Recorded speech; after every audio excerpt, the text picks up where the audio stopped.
Ya, aku selamat pagi ya buat semua. Silakan ketua kelas disiapkan dulu.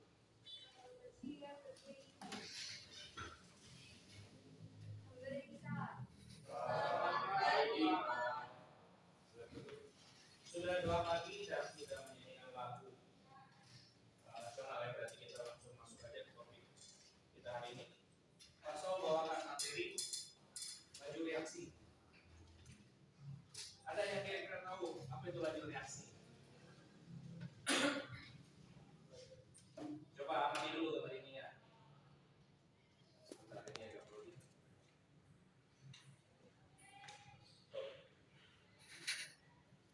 Ya. Silakan diamati gambar ini.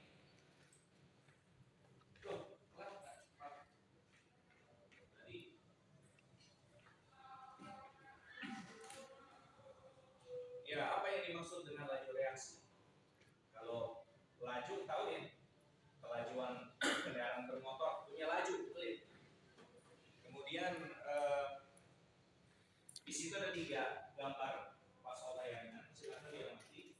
Gambar pertama adalah gambar tentang pekaratan.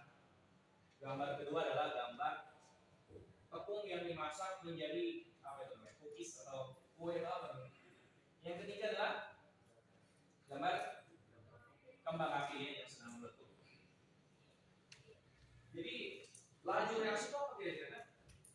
Laju sama kayak motor ya, mobil punya kelajuan. Reaksi, apa itu laju reaksi? Dan kenapa ada reaksi yang cepat, ada yang lambat, ada yang sangat cepat ya? Menurut kamu di situ di antara 3, mana yang paling cepat di antara 3 gambar ya? Mana yang paling cepat? Yang ketiga betul ya. Kalau yang pertama paling lambat betul ya. Kalau yang backing itu bisa disesuaikan. Itu termasuk cepat.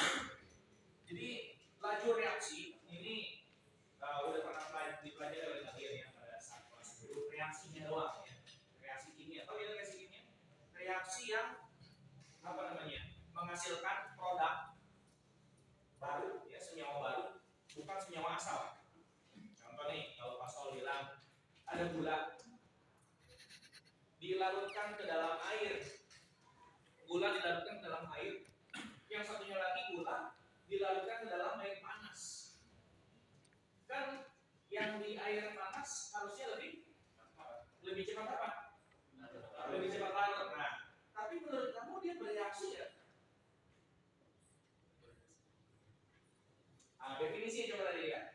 Definisi reaksi kimia apa reaksi kimia? Menghasilkan zat baru atau senyawa baru ya, atau ada perubahan warna, perubahan bau ya. Kalau di gula dilarutkan itu tidak ada senyawa baru, betul nggak? Jadi rasa gula sebelum dicelupkan ke air manis, setelah dicelupkan tetap manis, betul? Jadi nggak ada lagi nggak ada perubahan reaksi kimia di situ, hanya ada perubahan fisika. Sehingga kalau ada laju tapi berkaitan tidak dengan reaksi kimia, kita bilangnya laju saja. Contohnya gula dimasukkan dalam air, itu bukan reaksi kimia ya. Jadi bilangnya apa nih? Laju pelarutan atau laju laju pelarutan bilangnya, karena dia larut di air. Jadi jangan bilang laju reaksi gula ya, jangan ya, atau besar.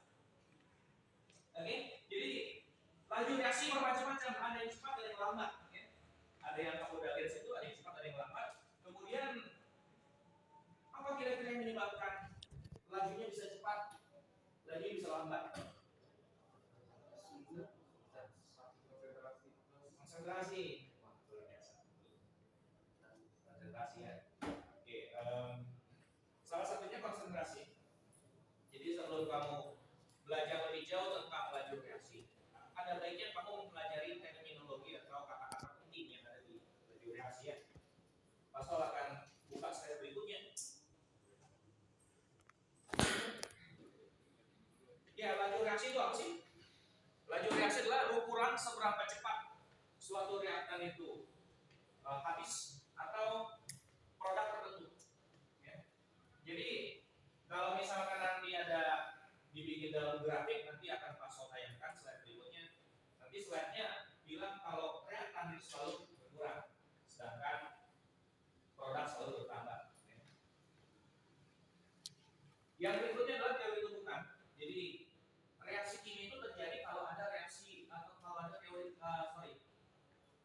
dia terjadi kalau ada reaksi tumbukan atau ada benturan antara atom. Ya. Jadi di situ dibilang bahwa teori tumbukan adalah teori secara kualitatif. Ya. Jadi artinya nggak pakai angka, hanya menjelaskan aja bagaimana reaksi kimia itu dapat terjadi. Ya. Bisa kalian baca di sini ya. Lalu masih ingat kelas 11 yang lalu ya, bab sebelumnya ingat tentang termokimia, ada reaksi eksotermis dan endotermis ke sini ya. Pasal coba gambarkan sedikit.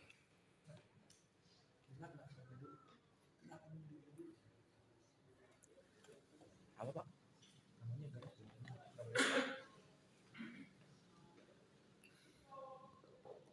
ya, ini adalah energi. Semakin tinggi berarti energinya semakin besar ya. Kemudian ini adalah waktu ya. Pasal akan merecall ingatan kalian yang ada di pelajaran termokimia. Pernah mendapati grafik seperti ini ya? Reaksi eksotermis atau endotermis, energinya awalnya di sini, akhirnya lebih tinggi ternyata. Sistemnya dapat energi apa kehilangan energi? No?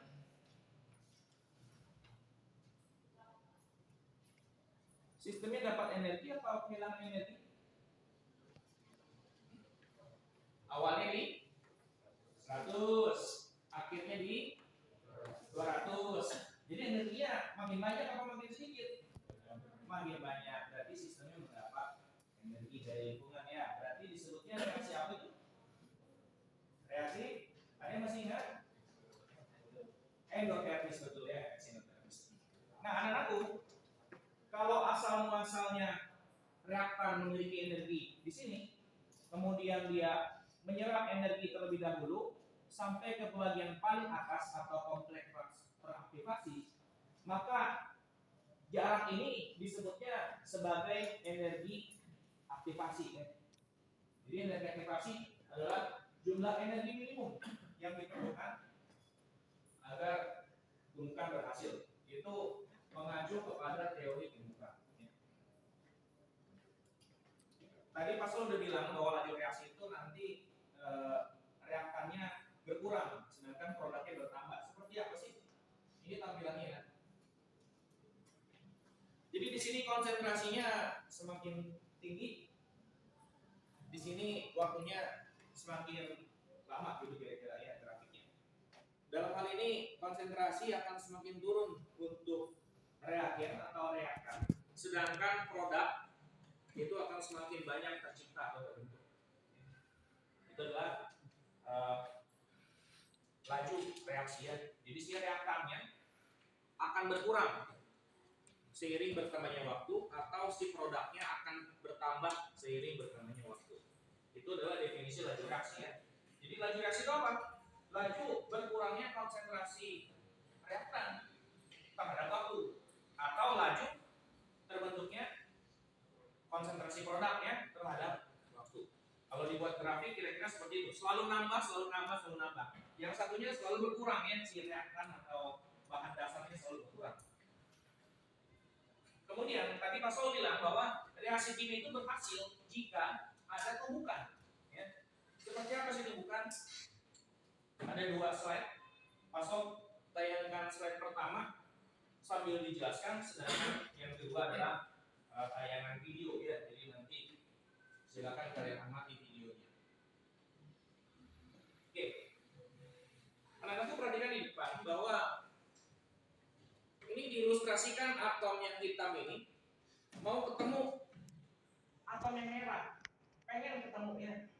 Kalau pengen ketemu, maka mereka pengennya bertabrakan, gitu ya. Kalau teori tumbukan, reaksi kimia itu terjadi kalau bertabrakan. Ya. Nah sekarang dia si hitamnya di sebelah belakang, si merahnya di sebelah depan. Jadi kalau dibuat beradu seperti itu, maka nggak ketemu dia, betul nggak? Bayangkan ada kereta, satunya ke arah timur, satunya ke arah nggak ke barat ya, satunya ke arah utara, jadi nggak ketemu. Kalau satu timur satu barat ketemu ya. Nah ini nggak ketemu karena apa? Orientasi atau arahnya nggak tepat. Harus tepat arahnya. Kalau arahnya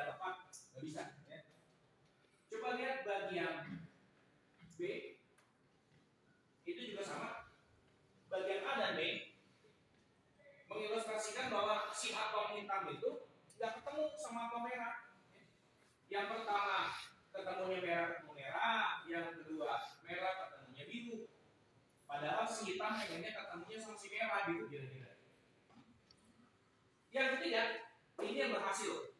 Si hitam ketemu dengan si merah, lalu terjadi namanya kompleks teraktivasi, ya, yang dari sini muncul. Kemudian ketika dia berikatan, dan ikatannya ternyata lebih kuat dibandingkan ikatan antara yang sebelumnya, di sini si merah dan biru, maka lepas lagi, sehingga si hitam menggandeng si merah gitu kira-kira. Nah, ini kayak pihak ketiga gitu, jadi udah lupakan. Nah, bagian dia lihat, bagian D itu sama kayak bagian C sebenarnya, betul nggak sih? Bagian D sama dengan bagian C. Kita mau bagi bagian sini, sama ini, ya. Hanya saja di bagian D itu mereka ketika bertumbukan energinya nggak cukup, sehingga begitu dia mendekat ya mereka balik lagi, nggak jadi tumbukan. Atau kalaupun jadi tumbukan, maka tumbukannya nggak berhasil, nggak menghasilkan reaksi kimia. Jadi reaksi kimia itu dikatakan berhasil pertama dia harus bertumbukan. Oke? So ingatkan ya sekali lagi. Reaksi kimia terjadi kalau ada terjadi tumbukan. Oke. Yang kedua, orientasinya harus tepat. Betul nggak? Yang ketiga adalah harus memiliki energi yang cukup ya. Jadi sebelum kita masuk lebih jauh ke penayangan video, kira-kira menurut kalian nih, ada nggak laju reaksi yang lambat dan merugikan? Coba dipikir-pikir, ada nggak sih laju reaksi yang lambat tapi merugikan?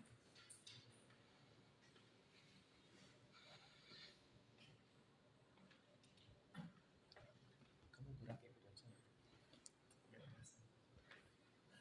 Ada? Reaksi apa yang kira-kira lambat merugikan? Reaksi kimia ya?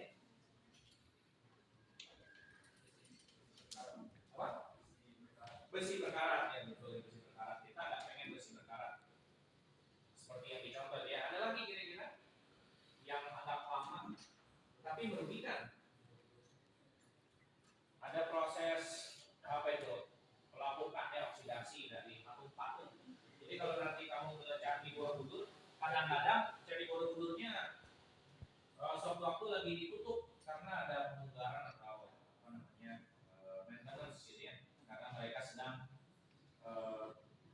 memperbaiki bagian-bagian yang rusak gitu ya. Prosesnya lama tapi merugikan. Kemudian ada juga pipa di bawah laut yang antri minyak, itu kadang-kadang rusak ya, bolong, perlahan-lahan terkikis korosi. Itu juga lama ya, sama seperti yang tadi teman bilang ya, kekaratan. Ada nggak reaksi yang cepat tapi merugikan? Kalau mama kalian masak di dapur, senang nggak? Senang, karena apinya mempercepat proses pematangan ya. Apa kabar kalau apinya itu bukan di kompor, tapi di hutan? Jadi hutannya ikut terbakar, lalu merajalela lah, cepat ya, terbakar. Itu prosesnya begitu cepat oksidasi pembakaran ya, tapi kita nggak ingin seperti itu ya. Ada yang menguntungkan kira-kira? Ada reaksi apa? Reaksi kimia yang kamu pernah tahu menguntungkan?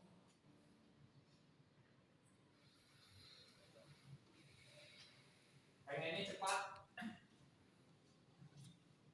Kali ada yang sakit tetangga, lalu dikasih resep sama kalian. Nih, saya pernah nih tante minum obat ini sembuh gitu ya.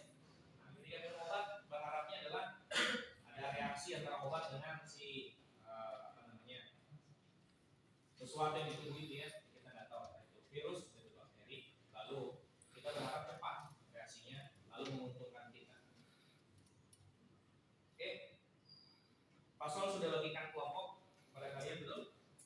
Silakan di bagi duduknya ini berdasarkan kelompok aja. Kita mau diskusi nanti. Kelompok 1 di sana ya. 2 di ini karena terhalang ada itu ada apa namanya ada laptop. Jadi yang kedua atau gini ini nanti tolong geser sedikit. Kemudian kelompok 2-nya belah sini kira-kira.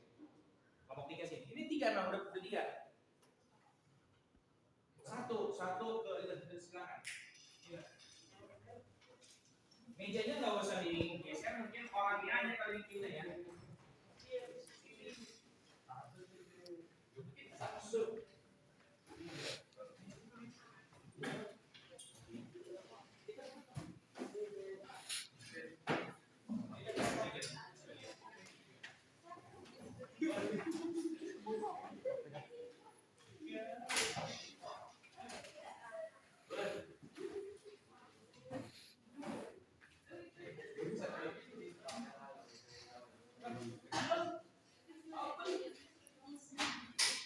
Sudah semua dalam kelompok. Nah, sini masuk dulu.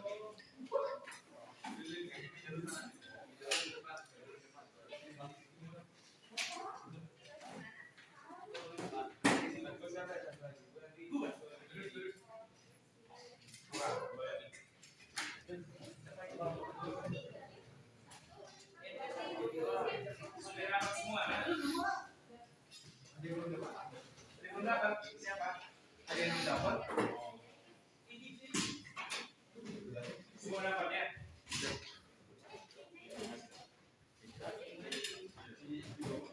Apa? Mejanya dibebas. Ini kayaknya terlalu belakang ya.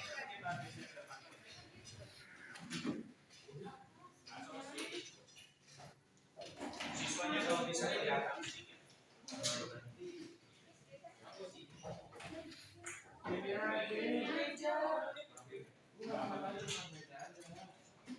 Kita ada siswa yang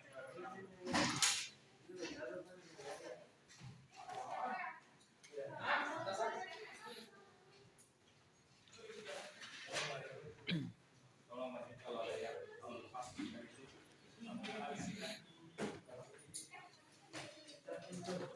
ya anak-anakku gimana sudah masuk di kelompoknya ya baiklah kita lanjutkan ke bagian penayangan video.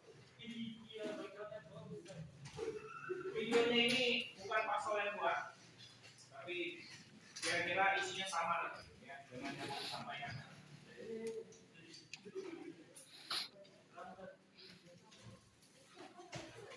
Ya sudah ada di situ. Saya coba yes. Yes belum dapat.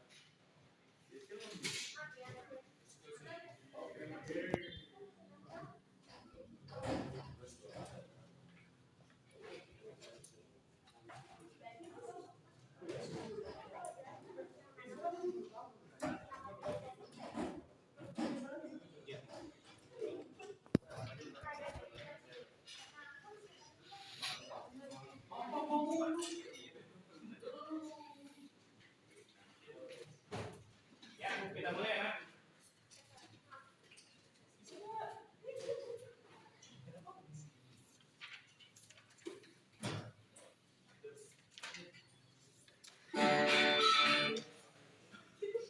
Kita pakai duluan nih. Kecilin dikit lah. Udah hafal ini, saking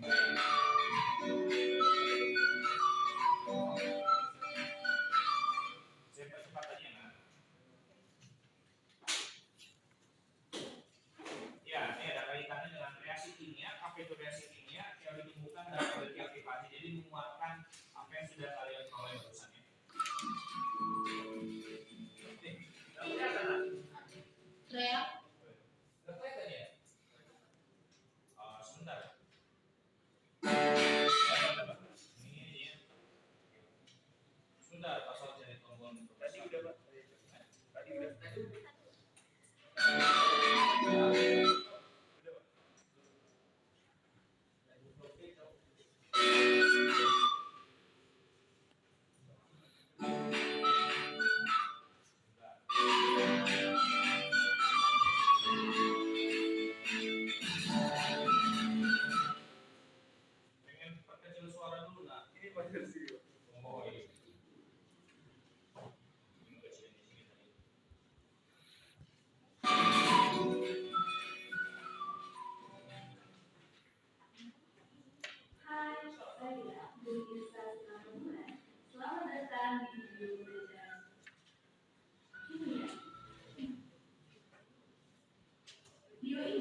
hasil reaksi atau produk. Sebagai contoh, reaksi antara gas hidrogen atau H2 dan gas iodid atau I2 menghasilkan gas hidrogen iodida atau HI. Pada reaksi tersebut, H2 dan I2 berperan sebagai pereaksi atau reaktan, sedangkan HI berperan sebagai hasil reaksi atau produk. Reaksi kimia juga terdapat dalam kehidupan sehari-hari. Contohnya sebagai berikut: reaksi pembakaran, reaksi perkaratan pada besi, reaksi pembusukan makanan, dan reaksi fermentasi tapai.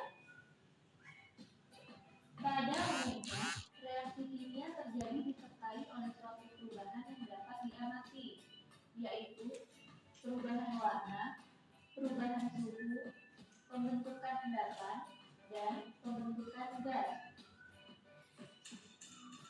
Bagaimana suatu reaksi kimia dapat terjadi? Reaksi kimia dapat terjadi karena adanya tumbukan antar partikel-partikel reaksi. Apa itu tumbukan? Tumbukan adalah peristiwa tabrakan antara dua benda karena adanya gerakan. Tumbukan dalam kehidupan sehari-hari dapat kita analogikan seperti peristiwa tabrakan mobil, peristiwa tabrakan antara bola biliar, dan peristiwa tabrakan antara bola bowling dan pin bowling. Dalam tumbukan, dua benda dapat sama-sama bergerak, atau dapat juga satu benda bergerak dan benda lainnya diam. Dalam reaksi kimia, tumbukan adalah peristiwa tabrakan antara partikel-partikel reaksi untuk menghasilkan produk. Apakah setiap tumbukan menghasilkan reaksi? Perhatikan ilustrasi berikut. Ilustrasi ini menunjukkan bahwa plastisin berwarna putih dan hitam ketika bertabrakan tidak selalu menghasilkan produk yang berupa plastisin dengan campuran warna putih dan hitam.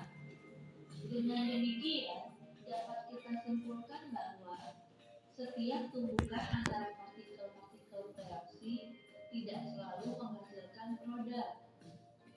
Mengapa demikian? Perhatikan penjelasan berikut. Tumbukan yang dapat menghasilkan reaksi kimia disebut dengan tumbukan efektif atau fruitful collision. Apa syarat terjadinya tumbukan efektif? Perhatikan ilustrasi berikut. Jika energi hasil tumbukan plastisin kuning dan merah tidak cukup kuat, maka produk tidak akan terbentuk. Sebaliknya, jika energi hasil tumbukan plastisin kuning dan merah cukup kuat, maka produk yang berupa plastisin dengan campuran warna kuning dan merah akan terbentuk. Dengan demikian, salah satu syarat terjadinya tumbukan efektif yaitu energi hasil tumbukan harus cukup untuk menghasilkan reaksi, atau energi hasil tumbukan harus mencapai energi aktivasi. Apa itu energi aktivasi? Perhatikan ilustrasi berikut. Berikut ini merupakan reaksi hidrolisis ester, yaitu metil etanoat yang direaksikan dengan air menghasilkan asam etanoat dan metanol. Reaksi ini membutuhkan sejumlah energi untuk mencapai keadaan pada puncak kurva, yaitu keadaan di mana molekul-molekul reaksi, yaitu metil etanoat dan air, bergabung membentuk kompleks reaktivasi. Selanjutnya, setelah membentuk kompleks reaktivasi, ikatan baru mulai terbentuk, yang ditandai dengan terjadinya penurunan pada kurva dan akhirnya terbentuklah produk, yaitu asam etanoat dan metanol. Energi aktivasi pada reaksi ini dapat kita ilustrasikan sebagai besarnya energi yang dibutuhkan untuk mencapai keadaan pada puncak kurva. Dengan demikian, dapat disimpulkan bahwa energi aktivasi adalah energi minimum yang dibutuhkan agar suatu reaksi dapat terjadi. Semakin kecil energi aktivasi, maka reaksi akan semakin cepat berlangsung. Berikut ini merupakan contoh diagram energi pada reaksi endoterm. Pada diagram energi reaksi pembentukan HI ini, A menunjukkan besarnya energi aktivasi pada reaksi tersebut.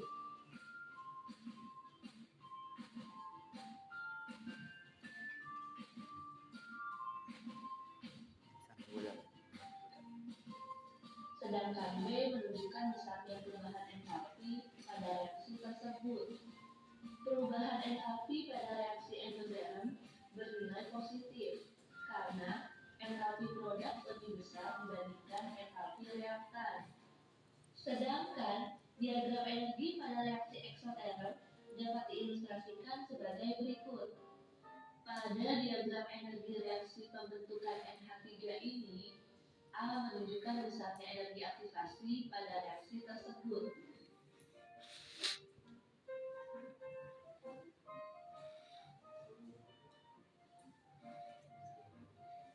Sedangkan B menunjukkan besarnya perubahan entalpi pada reaksi tersebut. Perubahan entalpi pada reaksi eksoterm bernilai negatif karena entalpi produk lebih kecil dibandingkan entalpi reaktan. Berdasarkan kedua ilustrasi tersebut, maka dapat diketahui bahwa reaksi eksoterm akan lebih cepat berlangsung dibandingkan reaksi endoterm karena memiliki energi aktivasi yang lebih kecil. Selain itu, terdapat pula syarat lain agar suatu tumbukan efektif dapat terjadi. Ilustrasi ini menunjukkan bahwa untuk menghasilkan produk, maka partikel-partikel reaksi harus bertumbukan dengan arah atau orientasi yang tepat. Apabila arah atau orientasi tumbukan antar partikel-partikel reaksi tidak tepat, maka produk tidak akan terbentuk. Dengan demikian, dapat disimpulkan bahwa syarat terjadinya tumbukan efektif yaitu energi hasil tumbukan harus cukup untuk menghasilkan reaksi, atau energi hasil tumbukan harus mencapai energi aktivasi. Arah atau orientasi tumbukan harus tepat agar cetakan baru dapat terbentuk.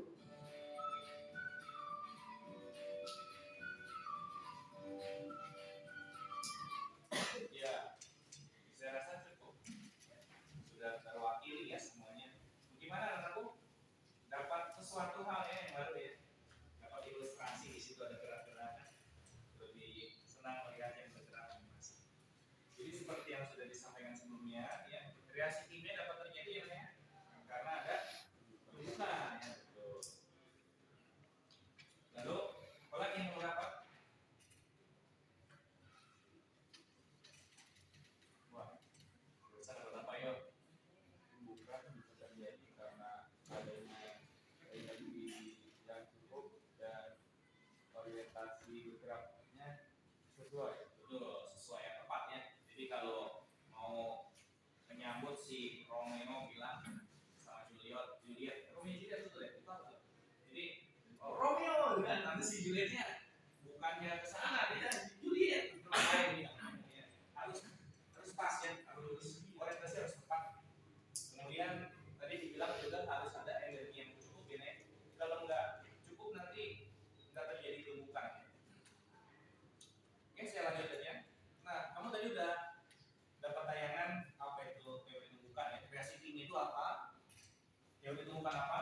Energi aktivasi apa? Jadi kan di situ dibilang reaksi eksoterm lebih gampang ya. Karena apa? Karena energi aktivasinya lebih rendah gitu. Jadi kalau ini kan yang saya gambarkan reaksi endoterm ya. Energi aktivasinya tinggi sekali. Kalau eksoterm tadi lebih rendah. Jadi dia hanya perlu dikit doang gitu ya. Nah, dari sini sampai ke puncak gitu kan. Nah, lebih sedikit ya. Nah, ini hanya setengahnya kira-kira kalau diwakili dengan gambar saya. Sehingga lebih mudah. Semakin kecil energi aktivasi tentunya semakin mudah bereaksi. Oke, saya lanjut ke slide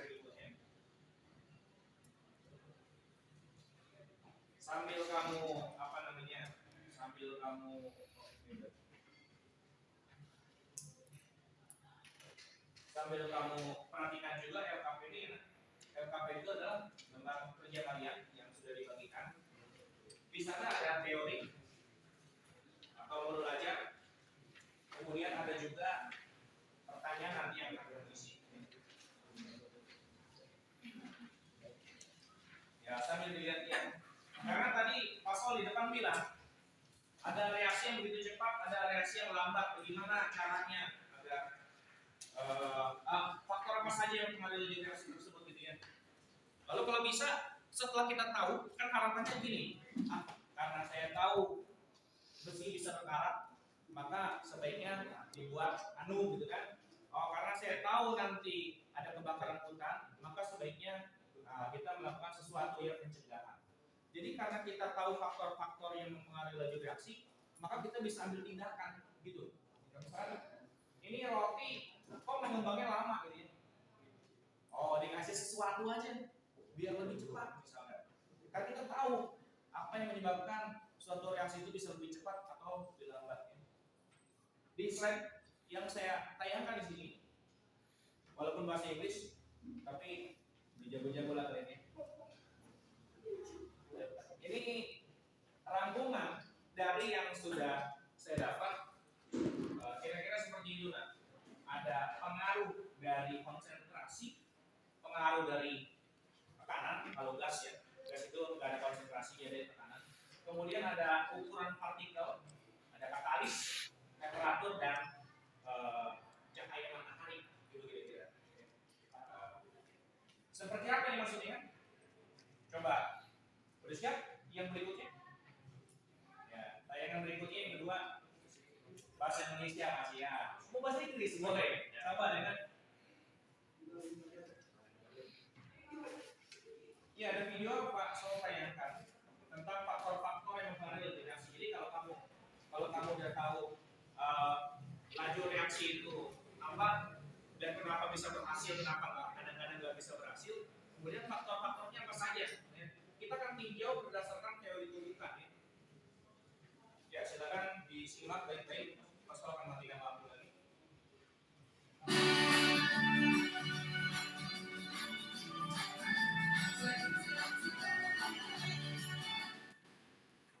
Dibuang lagi ya.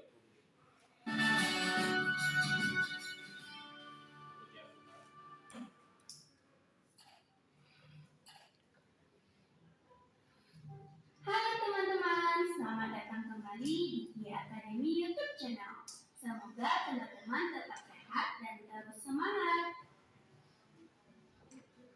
Nah, saat pandemi seperti sekarang ini, penting bagi kita untuk fokus menjaga kesehatan secara rutin ya, dengan banyak berolahraga. Oh iya, saat teman-teman berolahraga di luar rumah atau bersepeda, pernahkah teman-teman terinjak paku? Pernah jugakah teman-teman memperhatikan kondisi paku di dalam rumah berbeda dengan di luar rumah? Biasanya, paku di luar rumah lebih cepat berkarat dibandingkan dengan paku yang berada di dalam rumah. Kira-kira apa yang menyebabkan paku menjadi lebih cepat berkarat? Apakah karena terpapar sinar matahari? Atau karena diguyur hujan? Atau karena suhu udara luar? Paku yang lebih cepat berkarat tadi merupakan proses kimia secara alami yang mengalami laju reaksi karena beberapa faktor. Jadi, di video kali ini kita akan bahas lebih lengkap tentang faktor yang mempengaruhi laju reaksi. Ikuti terus videonya sampai selesai ya. Perubahan benda yang terjadi secara kimia akan mengalami laju reaksi. Sebelumnya, kita sudah tahu bahwa laju reaksi terjadi dengan kekurangan konsentrasi reaksi atau bertambahnya jumlah hasil reaksi setiap satuan waktu. Jika P adalah reaksi, maka P akan mengalami kecepatan pengurangan konsentrasi. Dan jika Q adalah zat hasil reaksi atau produk, maka Q akan mengalami kecepatan bertambahnya jumlah hasil reaksi dalam waktu tertentu.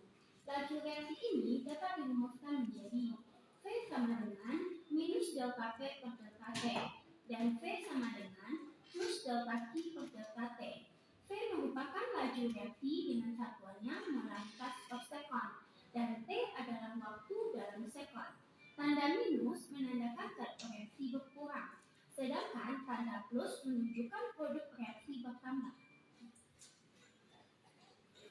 Nah, teman-teman, laju reaksi ini dapat dipercepat.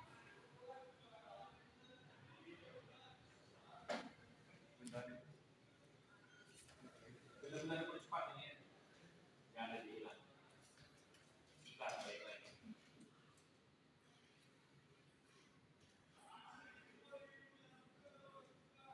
Oke, baterainya habis. Dari yang lewat tadi.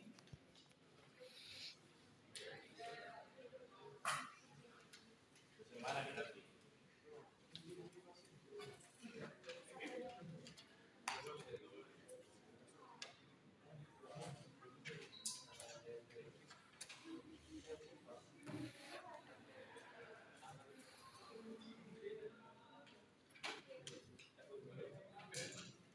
Nggak bisa dipercepat, nak. Dinikmatin aja ya. Halo teman-teman, selamat datang kembali di akhir ini. Semoga teman-teman tetap sehat dan terus semangat. Nah, saat pandemi seperti sekarang ini, penting bagi kita untuk fokus menjaga kesehatan secara rutin ya, dengan banyak berolahraga. Oh iya, saat teman-teman berolahraga di luar rumah atau bersepeda, pernahkah teman-teman terinjak paku?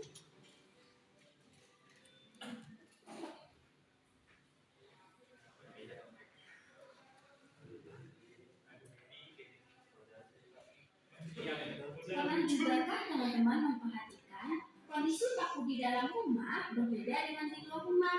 Biasanya, paku di luar rumah lebih cepat berkarat dibandingkan dengan paku yang berada di dalam.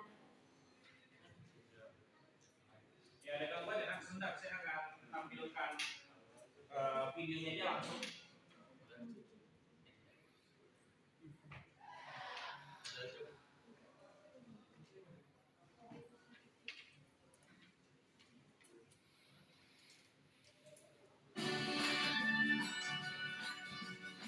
Jadi tahu ya kenapa ada minus, kenapa ada plus? Dengan satuannya melaritas per sekon dan T adalah waktu dalam sekon. Tanda minus menandakan zat reaksi berkurang, sedangkan tanda plus menunjukkan produk reaksi bertambah. Nah, teman-teman, laju reaksi ini dapat dipercepat dengan beberapa faktor, yaitu luas permukaan, suhu, konsentrasi, dan pengaruh zat katalis. Kita akan membahas semuanya satu persatu ya. Faktor pertama, luas permukaan. Jika kita lakukan percobaan dengan 3 gelas berisi air, ketiga gelas ini akan kita masukkan gula merah dengan bentuk dan ukuran yang berbeda. Gelas A kita masukkan gula merah utuh berbentuk balok. Kemudian air pada gelas B juga kita campur dengan gula merah berbentuk butiran.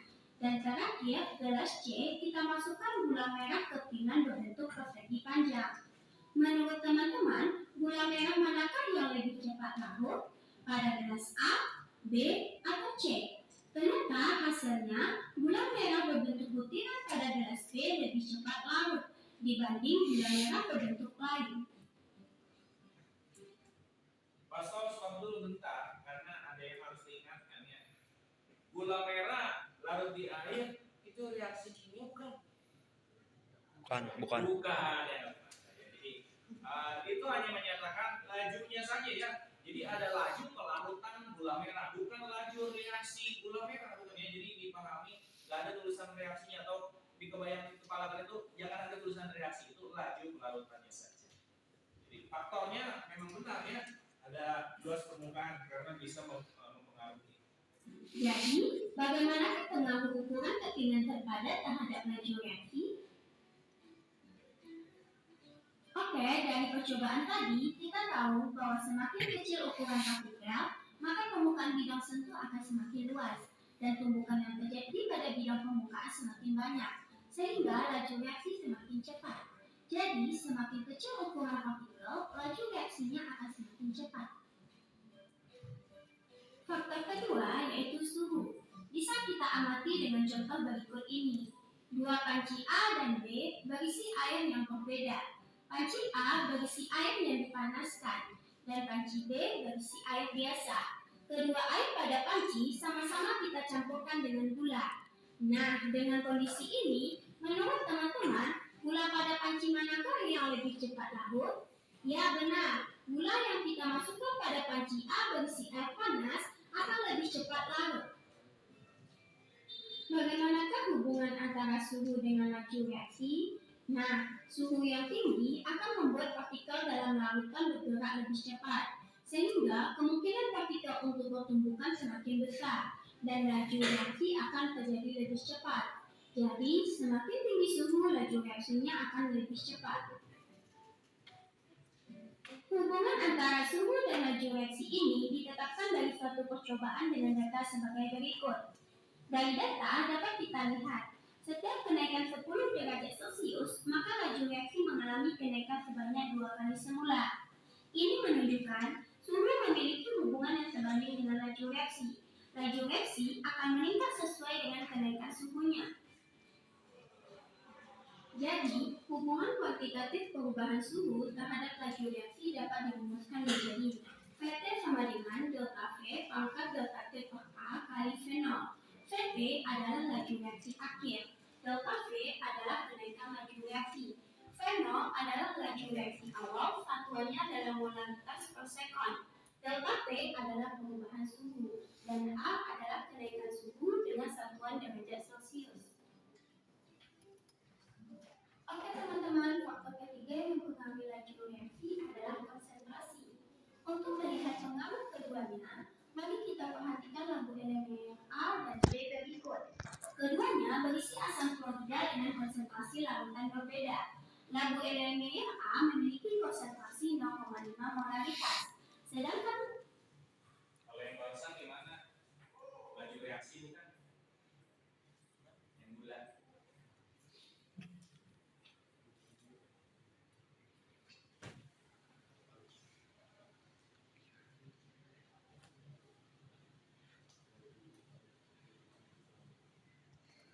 Ini bulat. Bulat ditaruh air panas, itu laju reaksi atau laju larutan? Laju larutan ya. Jadi memang mengecek analogi kadang-kadang suka miskonsepsi ya, Mbak ya. Jadi hati-hati. Yang namanya laju reaksi harus ada reaksinya, reaksi kimia. Kalau nggak ada reaksi kimia, jangan sebut laju reaksi, sebutnya laju aja, itu masih boleh ya. Kamu naik kendaraan bermotor disebutnya laju, tapi nggak ada laju reaksi berkendara motor, nggak ada. Ya seperti itu. bagaimana Silakan lanjut lagi ke tempat tadi. Ini ada rumus-rumus, nanti kita akan berjumpa di pertemuan ketiga ya. Besok kita praktikum, tapi kalau yang rumus-rumus nanti setelah praktikum. reaksi adalah konsentrasi. Untuk melihat pengaruh keduanya, mari kita perhatikan labu elemen A dan B berikut. Keduanya berisi asam klorida dengan konsentrasi larutan berbeda. Labu elemen A memiliki konsentrasi 0,5 molaritas, sedangkan B 1 molaritas. Nah, menurut teman-teman, manakah yang lebih cepat bereaksi antara labu elemen A atau B? Untuk menjawabnya, kita perlu ingat kembali bahwa reaksi kimia terjadi jika partikelnya saling bertumbukan. Semakin besar konsentrasi, maka semakin banyak partikel zat yang bereaksi. Akibatnya, kemungkinan tumbukan antar partikel akan banyak terjadi dan laju reaksi meningkat. Sama halnya dengan ilustrasi berikut. Manakah yang lebih mungkin terjadi tabrakan? Di jalanan lengang atau jalanan yang padat? Pastinya di jalanan yang padat ya. Berarti, labu elemen yang B lebih cepat bereaksi dibandingkan A. Jadi, semakin besar konsentrasi suatu zat akan semakin pekat satu larutan dan banyak partikel yang dikandungnya. Akibatnya, semakin banyak kemungkinan terjadi tumbukan, sehingga laju reaksi menjadi semakin cepat. Oke teman-teman, kita lanjut ke Saya stop dulu sebentar karena ada yang sedikit mengganggu kalau kamu nggak dijelaskan lebih komplit, takutnya salah informasi. Begini kan, diberitahukan di situ bahwa laju reaksi semakin besar jika konsentrasi semakin besar, gitu ya. Berarti kenapa nih? Karena dalam satu satuan volume tertentu, jumlah partikel reaktannya makin banyak, gitu ya. Katakanlah yang warna hitam itu adalah reaktan.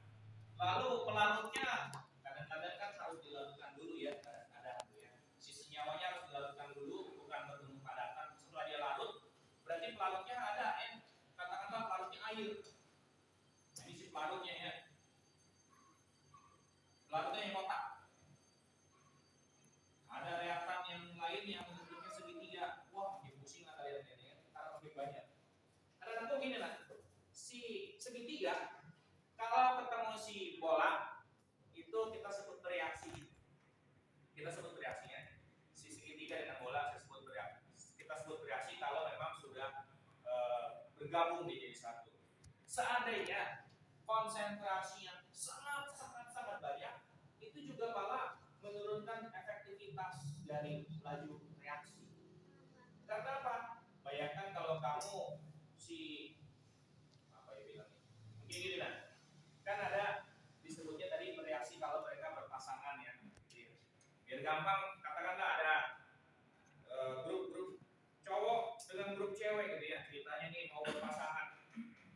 Ketika mau berpasangan, banyaknya salah satu dari yang ada di situ misalkan cowoknya banyak sekali cowok. Saking banyaknya sesak cowok, maka si cowok ini menjadi cewek depannya cowok lagi, jadi cowok lagi. Jadi kemana-mana cowok gitu ya. Saking banyaknya, saking kebanyakan sekali itu juga nggak bagus.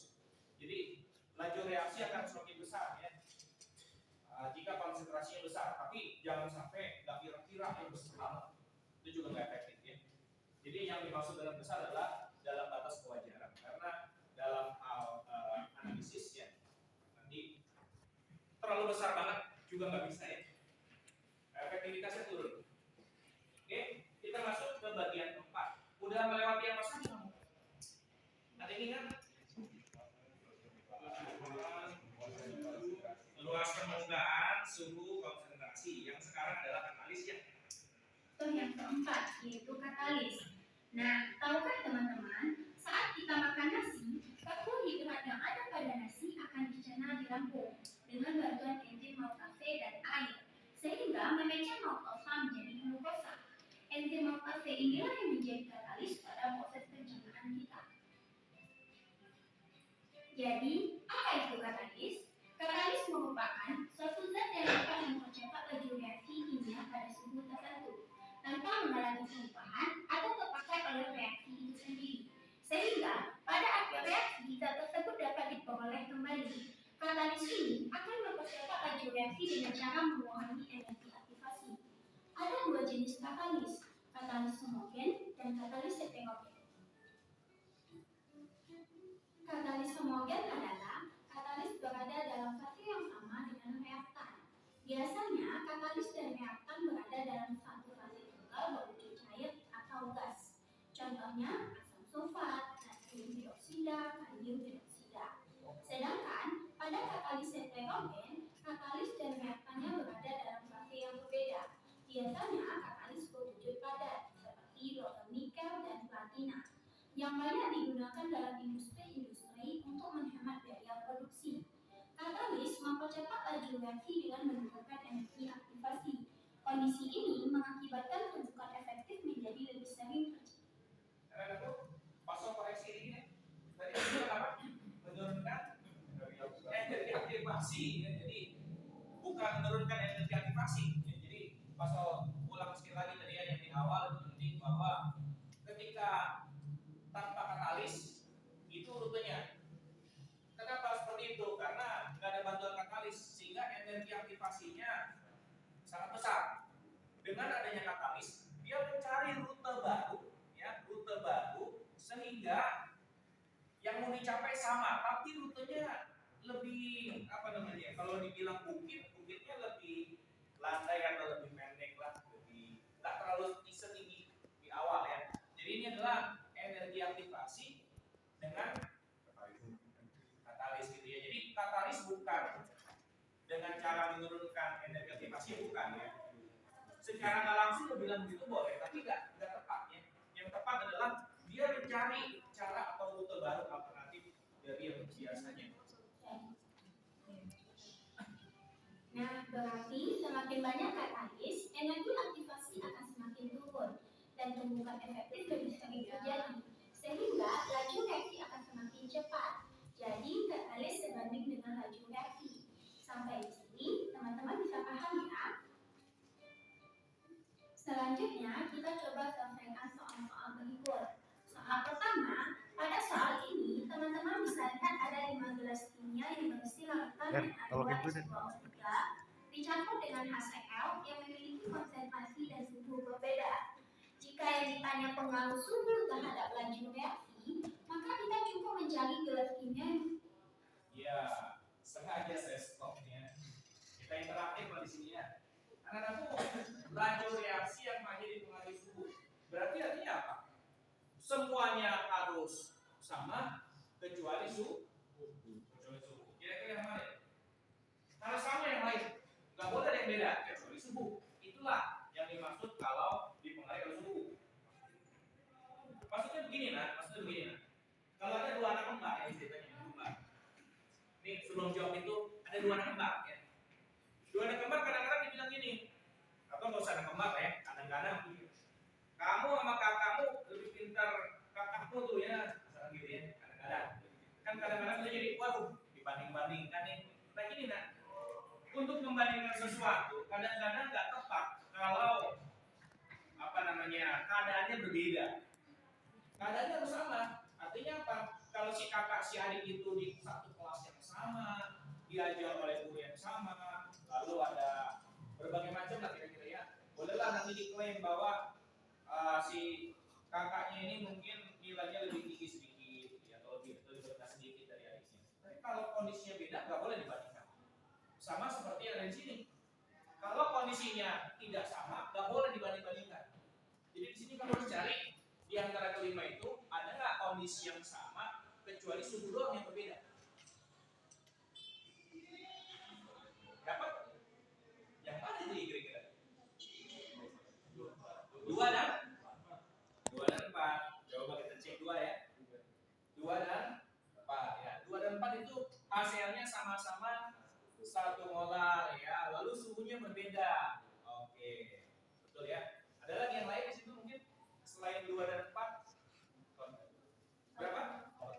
4 dan iya betul ya, 4 dan 5 juga boleh karena konsentrasi HCl sama-sama 1, tapi yang satunya lebih lebih tinggi suhunya ya, nomor 5 betul. 4 dan 5 boleh, 2 dan 4 boleh. Ada lagi yang lain?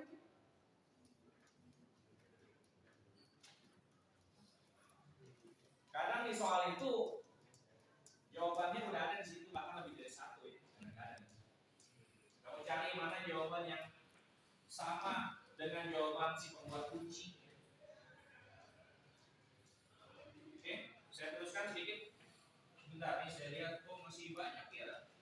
Masih ada. Coba kita teruskan. Memiliki konsentrasi sama tetapi suhunya berbeda. Pada gambar yaitu gelas 2, 4, dan 5. Jadi jawaban yang benar adalah E, 4 terhadap 5. Soal kedua, terdapat tabel hasil. Nah, nggak usah dijelasin. Apa nih kira-kira? Nah, ayo. Berdasarkan data percobaan 2 dan 4. Mana percobaan 2? 4. Oh, yang mati percobaan 2 soal percobaan 4 itu. Yang bikin laju reaksi atau angka ini jadi berbeda nih. Yang bikin angka ini beda kira-kira apa ya? Apakah suhu yang bikin beda ini? Yang bikin bedanya apa kira-kira? Apakah suhu? Konsentrasi, betul ya. Karena konsentrasi beda, yang ini 2, yang satunya 4 ya. Terima kasih ya. Kelompok berapa itu dari tadi jawabnya?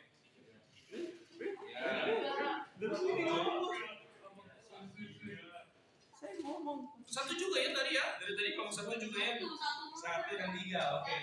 Kita tunggu aksi dari kelompok 2.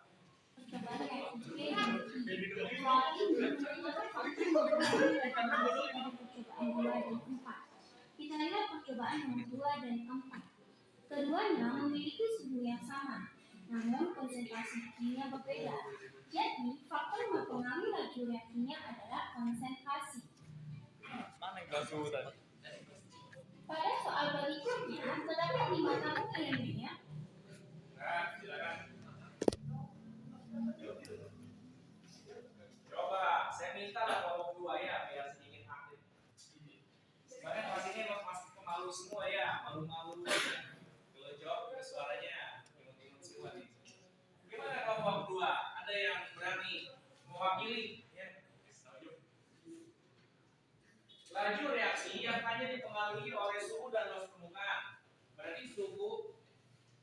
beda, luas permukaannya pun harus beda. Itu kira-kira ya.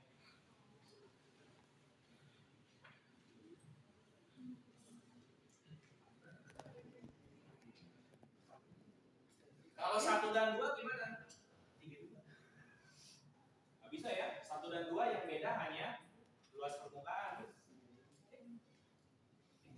Kalau suhu dan luas permukaan sekaligus, berarti yang mana itu kira-kira? Waduh, kelompok gua dulu udah bentar. Ya. 23. 1, 2. Ya, 2 dan 3. Boleh apa namanya? Boleh kamu jelaskan kenapa kau pilih 2 dan 3 dari kelompok ini? Itu Pak, konsentrasi kan 1 M. Iya. Yang 3 itu 2 M. Dan juga dari suhu itu yang kedua 30 Celcius, sedangkan yang 3 itu 7 Oh iya, betul. Jadi konsentrasinya beda, suhunya beda ya, betul. Terima kasih Nak. Oke. Kelompok 2 berikan applause ya kelompok 2. Terima kasih ya. 1, 2, 3. Dengan konsentrasi, luas permukaan, dan suhu berbeda. Soal ini menanyakan laju reaksi yang hanya dipengaruhi oleh suhu dan luas permukaan. Kita lihat tabung elemenya yang memiliki konsentrasi sama, tapi suhu dan luas permukaannya berbeda, yaitu karbon elemen 4 terhadap 5. Jadi, jawaban yang benar adalah E. Kenapa 4 dan 5 jawabannya? Karena konsentrasinya beda. Karena Konsentrasi 2 dan 3 beda. 2 dan 3 konsentrasi beda. Kalau 4 5 sama konsentrasinya. ya jadi suhunya harus beda, luas permukaan harus beda, yang lainnya harus sama berarti ya. Oh iya. Ini konsentrasi sama, tapi suhu dan luas permukaannya berbeda, yaitu karbon elemen 4 terhadap 5. Jadi, jawaban yang benar adalah E. Soal selanjutnya menanyakan penyebab laju reaksi menjadi cepat jika suhunya dinaikkan. Kita ingat kembali bahwa suhu yang tinggi dapat membuat partikel aktif bergerak sehingga menghasilkan energi kinetik. Jadi, jawaban yang benar adalah B. Belum di stop udah itu ya. Ya ini nanti lah. Ya tadi Pak Saul bacanya pengaruh konsentrasi sama suhu, ternyata bukan ya, luas permukaan dan suhu. Kalau luas permukaan dan suhu berarti berapa dari luas permukaan dan suhu? Ini lah. Nah ini ya. Luas permukaan dan suhu itu nomor 4 dan 5 ya, karena luas permukaannya beda, suhunya beda. Kalau yang ini tadi itu dipengaruhi oleh apa? Tiga-tiganya malah ya. Jadi si konsentrasi juga beda. Ini juga beda. Lebih besar ini, lebih kecil itu kan. Ini lebih, tadi juga beda. Oke, tadi perbacanya salah baca dia. Karena apa namanya? Karena filenya tadi nggak kebuka, jadi Pak Sol langsung tayangkan video ya kan. Rasanya video bahasa Inggrisnya juga nggak perlu ya. Atau udah mantep kalian kan belum? Apa kalau mau belajar? Katanya jangan ambil bahasa Mandarin. Bahasa Mandarin. Undang-undang favorit ya.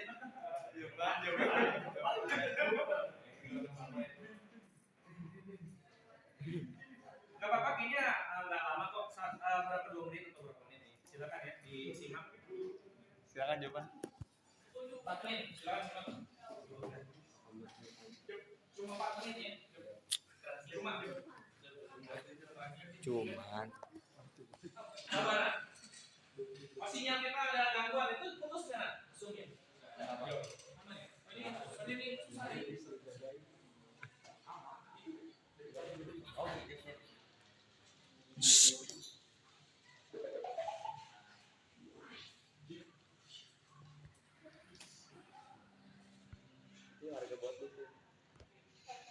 In this video, you're going to learn what reaction rate is, some ways of measuring reaction rate. So your first question is, what is reaction rate? Reaction rate is the measure of how quickly the reactants in a reaction change into the product of the reaction. Now let's look at how you can measure reaction rate. The rate of a chemical reaction can be measured in two ways. The first way is to measure how quickly the reactants, that's the substances on the left of the arrow in the equation, decrease. The second way is to measure how quickly the products, that's the substances on the right of the arrow in the equation, increase. Looking at an example for each of these two methods would help you understand them. Our example for way 1, measuring how quickly reactants decrease, is a reaction between marble chips, calcium carbonate, and hydrochloric acid. This reaction can be represented by the following equation, made up by the reactants calcium carbonate and hydrochloric acid, resulting in the products calcium chloride and water and carbon dioxide. As the reaction proceeds, the reactants lose mass because carbon dioxide gas is given off. We can measure the decrease in mass of reactants by using this type of apparatus. Based on our measurements, we plot a graph of mass of reactants against time, which looks like this. The rate of reaction at point A is given by the gradient at A, which is y over x. And the rate of reaction at point B is given by the gradient at point B, which is y dash over x dash. What do you think is happening to the rate of reaction as it proceeds? Pause the video here, give it a think. The answer is that the rate of reaction slows down. In other words, the rate decreases. Did you get it right? Do you remember there's another method we mentioned earlier? Consider the same reaction. Instead of measuring the loss of mass of the reactant, we can measure the gain in volume of the product, carbon dioxide, using an apparatus like this. You can watch our video of measuring the volume of gases here. This time, we plot a graph of volume of gas produced against time. The graph looks like this. As before, the rate of reaction at point A is given by the gradient at A, which is y over x. And the rate of the reaction at B is given by the gradient at point B, which is y dash over x dash. What do you think is happening to the rate of reaction as it proceeds? Again, pause here and try to get the answer. As in the other test, it slows down. The rate of reaction decreases. So let's recap. The rate of reaction is a measure of how quickly the reactants change into the product. The rate of reaction can be measured by measuring how quickly the reactants decrease. Ya, Paso coba matikan sebentar. Tadi ada penjelasan bahwa bagaimana apa sih laju reaksi itu ya? Laju reaksi adalah berkurangnya reaktan ya atau laju terbentuknya produk. Lalu kalau di slide kali ini lebih menitik beratkan pada bagaimana mengukurnya.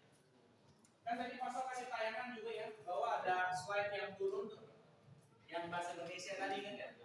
Ada yang turun, ada yang naik. Kalau yang turun reaktan, yang naik adalah produk. Gimana cara mengukur turun? Dalam hal ini dibilang apa? Mengukur massa reaktan yang berkurang. Ya, jadi massa reaktan gampang kan, tinggal ditimbang gitu ya. Kemudian mengukur volume. Pakai apa tadi? Masih ingat? Pakai siring gas ya. Jadi nanti siring gasnya mendesak kayak suntikan gitu loh, suntikan yang suster atau apa itu namanya kan?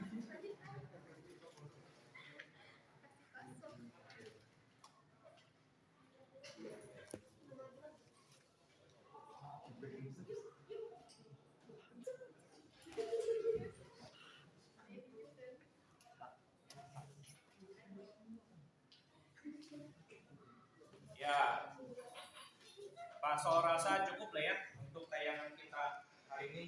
Jadi silakan kalian amati LKPD kalian. Untuk pertemuan atau hari pertama itu ada apa namanya itu? Bentar, Pak Sol balik dulu ke bagian pertama. Ya, ini dia.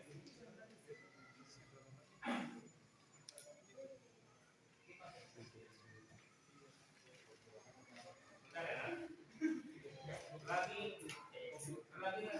ini ganggu aja ya.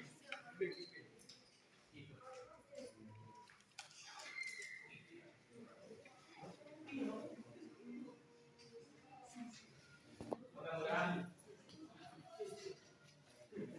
ya, teman-teman silakan diamati LKPD kalian. Lalu cek hari pertama ya. Cek hari pertama. Kesimpulan yang bisa kalian dapat adalah ini ya. Lihat di slide, silakan lihat di slide. Semakin besar temperatur, konsentrasi dan tekanan, ya, semakin besar ya, maka laju reaksi semakin cepat atau semakin besar ya.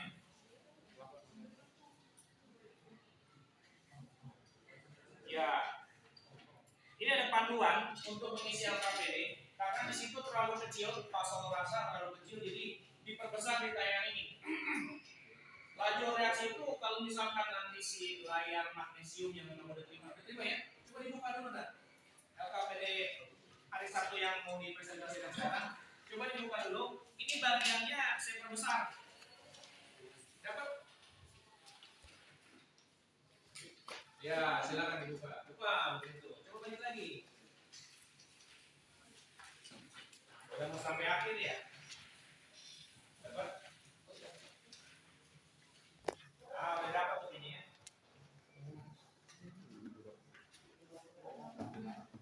Ya, udah dapat. Beberapa halaman sebelum terakhir ya. Ini tulisannya dan karena di situ nggak terlalu kelihatan, jadi pas kalau tayangannya. Lalu silakan dilengkapi. Nah, ini pada bagian konsentrasi untuk LKPD yang pertama ya. Kalian boleh menggunakan kalimat banyak sebanyak 2 kali, besar sekali, sering sekali, tekanan sekali, turun sekali. Silakan ya dilengkapi bagian LKPD kalian dan Pak Sol akan memberikan penilaian ya. Silakan.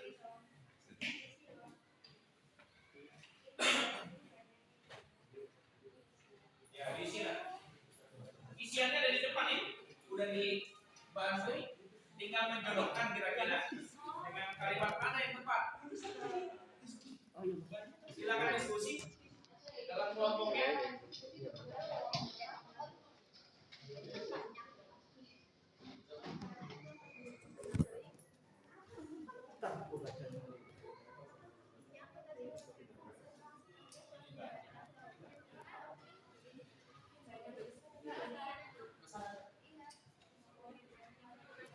Yang pertama lanjutkan kan, semakin besar konsentrasi lakukan, maka semakin bukan.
Ya,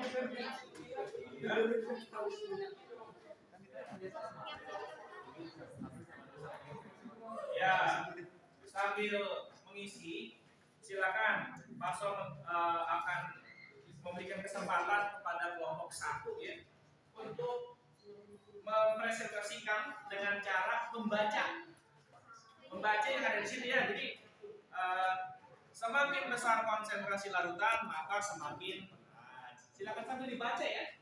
Silakan perwakilan kelompok 1 untuk berdiri di tempat dan membacakan. Siapa yuk? Ini dinilai oleh Mas Sol ya. Iya baca aja lah. Selesai kan? Coba berdiri di tempat baca. Kelompok 2 siap-siap ya untuk luas permukaan. Kelompok 3 siap-siap untuk suhu ya. Silakan didengarkan oleh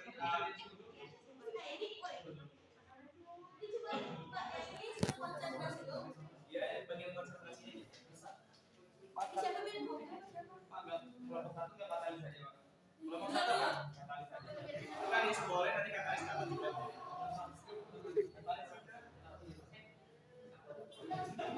Silakan. Yang mana nih kalau lalu?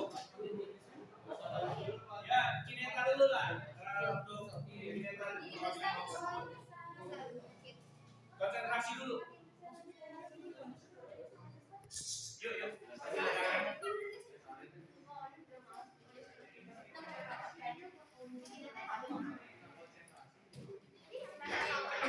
Ya, silakan. Dari situ aja. Semakin besar konsentrasi larutan, maka semakin besar laju reaksi. Hal ini dikarenakan konsentrasi besar berarti terdapat lebih banyak partikel setiap satu volume larutan. Oleh karena itu, akan semakin sering terjadi tumbukan antara partikel reaktan. Untuk partikel gas, tekanan yang tinggi memiliki efek yang sama dengan yang tinggi. Berarti semakin banyak partikel setiap satuan volume gas dan menyebabkan semakin sering frekuensi tumbukan itu. Iya. Gimana? Ada yang berbeda dari kelompok 2 dan 3? Sama? Betul ya seperti itu. Jadi semakin besar konsentrasi maka semakin besar pula ya laju reaksi. Ya, kelompok 1 sudah memberikan presentasi hasil dari diskusinya. Silakan kelompok 2. Iya, harus permukaan. Ini mah nggak mungkin salah ini ya. Cuma dua. Harus nggak salah nih. Kalau salah ya udah selesai. Siapa yang tampil? Ya, silakan.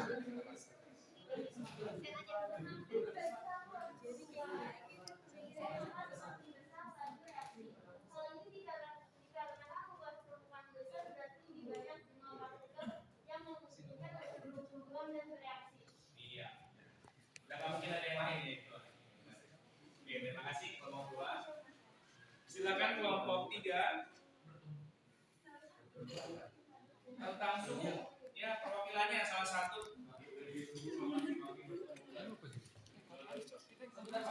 Ya.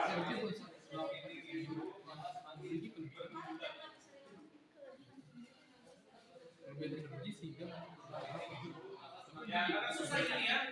Banyak. Silakan.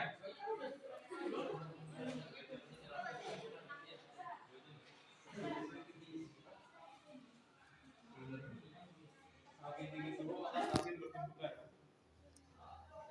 Nah, silakan siapa?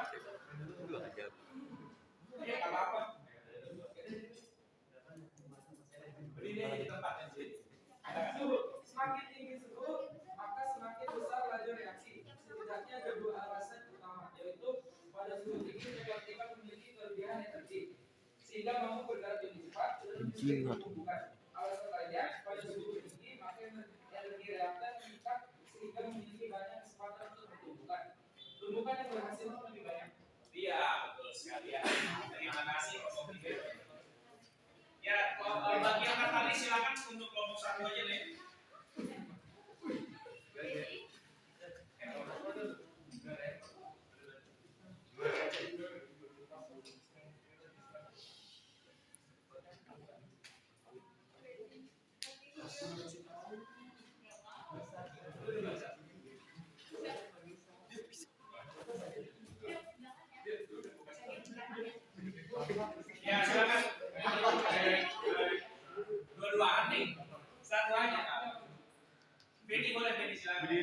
Ya berdiri tempat aja.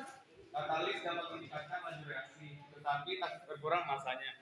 Ini berarti katalis dapat digunakan secara berulang. Coba diulang dulu dan tadi teman tuh ketawa lagi. Coba. Katalis dapat meningkatkan laju reaksi, tetapi tak berkurang masanya. Ini berarti katalis dapat terus digunakan secara berulang. Semakin banyak masa katalis, maka laju reaksi semakin tinggi. Hal ini seiring dengan cara kerjanya, yaitu dengan memberikan jalur alternatif agar reaksi tetap berlangsung. Jalur ini memiliki energi aktivasi yang lebih kecil, sehingga tingkat kesuksesan semakin besar ketika mereka bertumbukan. Iya, oke. Terima kasih. Berarti sama semua jawabannya ya? Ada yang beda nggak? Beda? Belum. Oke. Ya, jawabannya seperti itu ya, Nak. Jadi gini, Nak. Kalau dia memiliki ukuran secara kuantitatif, maka gunakan kalimat besar ya, karena ada angkanya. Ini adalah bentuk untuk hari ini. Ya. Slide-nya sudah paling ujung. Saya akan tunjuk slide itu.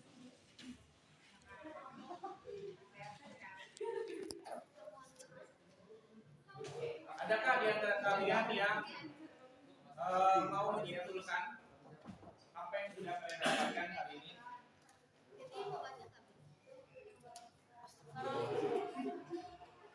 Coba saya tunjuk. Siapa ya? Yang belum aktif nih, belum kelihatan aktif. Coba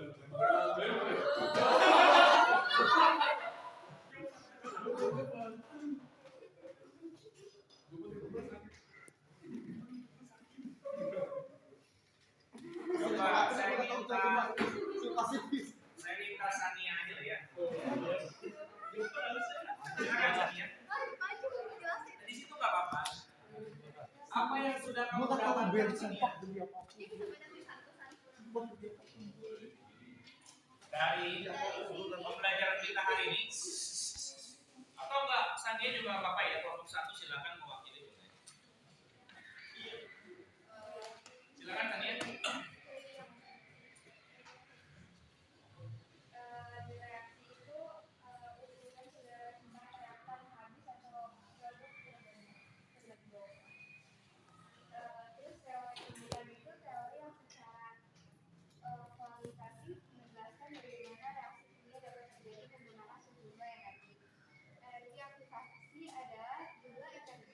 Minimum yang diperlukan agar terjadi tumbukan yang hasil.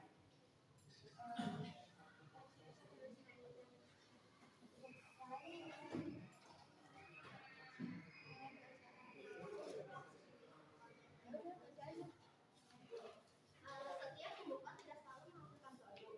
Tumbukan efektif adalah tumbukan yang menghasilkan reaksi. Syarat dari tumbukan efektif adalah energi harus tumbuh dan mencapai energi aktivasi.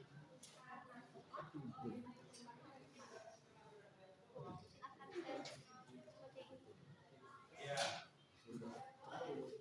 Rumus-rumus perlu Pak? Nggak usah. Coba dari kelompok lain boleh nggak? Saya minta dari Mas saya lain Pak. Enggak, saya lihat dulu nih.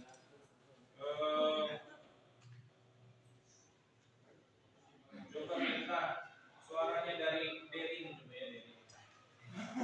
Apa yang sudah kamu dapat Derin dari faktor-faktor apa saja yang mempengaruhi laju reaksi Derin?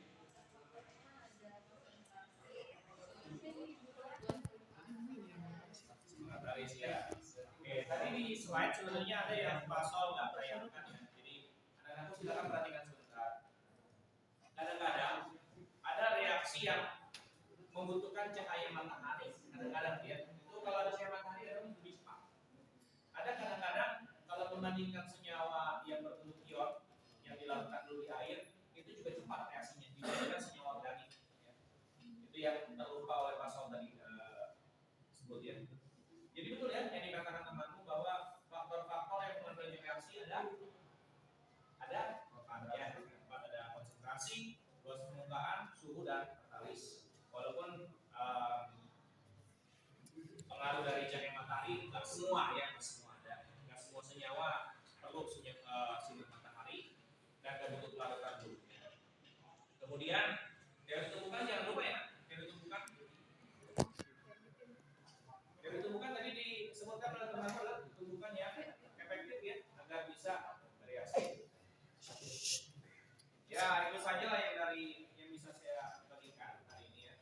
Kemudian hari Rabu atau pertemuan berikutnya kita akan percobaan, kita akan melakukan percobaan atau melakukan eksperimen sederhana. Jadi nanti bahannya saya tinggalkan di Google Classroom seperti yang hari ini ya. Hari ini udah lihat kan ya, udah diambil dari bawah juga ya. Jadi hari Rabu ada praktikum. Oleh karena itu ketika kalian nanti menayangkan tayangan video, tolong nanti disimak intisarinya saja. Kemudian kita langsung pindah ke bagian praktikumnya. Kelompok 1 dan 3 ini dapat giliran yang berbeda. Untuk kelompok 1 untuk konsentrasi, 2 itu untuk proses permukaan, 3 menggunakan suhu gitu ya. Jadi walaupun kalian berbeda-beda, kalian tetap dapat semuanya. Karena kalau semua sekaligus kalian lakukan, katanya nggak ya. Diwakili konsentrasi diwakili kelompok 1, luas permukaan kelompok 2 dan suhu oleh kelompok 3.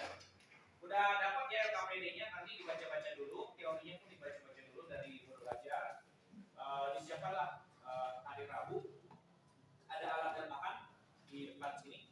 Nanti kalian bisa ambil alat bahannya sebelumnya, percobaan di tempat masing-masing, kemudian bikin kesimpulan dan dikumpulkan di laporan praktikum sederhananya. Silakan. Berarti alat-alatnya udah ada atau ada yang perlu kita bawa dari rumah? Gak usah dibawa dari rumah, pastor yang sediakan dari lab. Jadi lab udah dicek semua ada pak. Ada lagi silakan bertanya.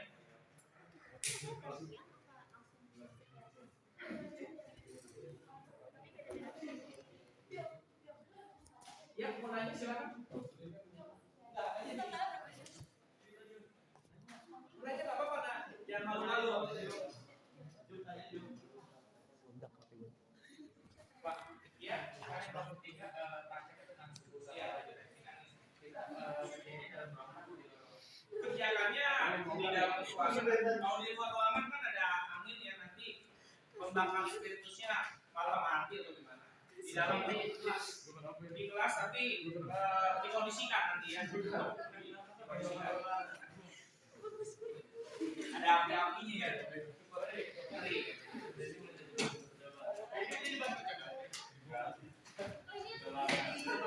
Dan kalau tidak ada pertanyaan lagi, maka Masuk akan untuk pembelajaran kita hari ini. Semoga tetap sehat-sehat selalu ya, ya. Jaga kesehatan. Jangan lupa LKPD-nya nanti dikumpul ya pada saat istirahat. Apalagi ya, mungkin itu saja ya. Dipersiapkan aja untuk praktikum faktor-faktor yang mempengaruhi laju reaksi. Alat dan bahan yang nggak perlu bawa sudah disiapkan dari sekolah. Berarti kita nyiapin jas lab aja, Pak?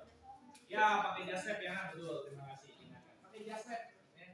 Kalau jas labnya nggak punya, sekolah bisa menyediakan. Ya. Ada 10 atau berapa? Mungkin nggak bisa semua.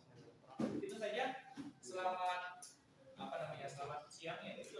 Lagi, Pak. Lagi menjelang siang. Sampai ketemu lagi. Terima kasih, Pak. Oke, asik dulu ya. Kembali ke kelas.